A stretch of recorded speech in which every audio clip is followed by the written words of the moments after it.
Now, if you've been following the COP summit in Dubai, don't worry if you haven't been, you all know that a lot of it is about fossil fuels. Is there going to be new language about committing to a phase-out of fossil fuels in the future entirely? It's an interesting story. We'll get to kind of fossil fuels in a moment. But first of all, I want to start with some good news. We've got some good news on climate. Not every day we can say that.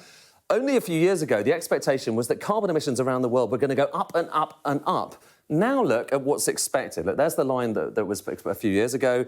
Now look at where those bars are expected to go.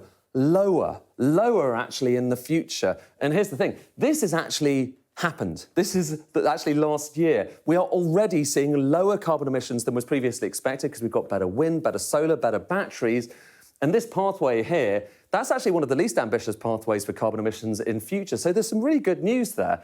Now, I mentioned kind of various pathways, and it's worth just vaguely knowing about that, because when it comes to fossil fuels, and here we've got global oil production, there are different visions of where we might head in the future. You've got this kind of less ambitious vision, that's the one we saw a moment ago, more ambitious, and then very ambitious. That's getting you through to net zero.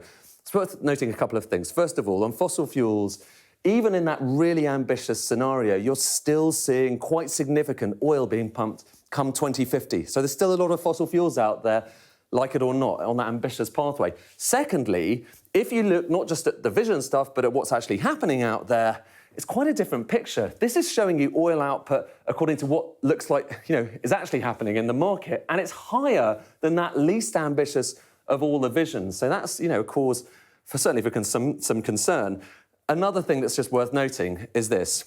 When it comes to energy, and this is just showing you energy per capita, the amount of energy in different countries that we're using, it's really kind of a shorthand for living standards. The more energy you have, often the richer you are. And you can see there, the US up there, China there, India and Africa. India's the kind of dark blue line there, and Africa at the bottom. And there's a big gap, isn't there? An energy gap between the US and China, and that partly is a wealth gap. And it's even bigger between the US and India and Africa as well. And all these countries who are down here, particularly in sub-Saharan Africa, want to go up. They want more energy so they can get richer, they can do more stuff.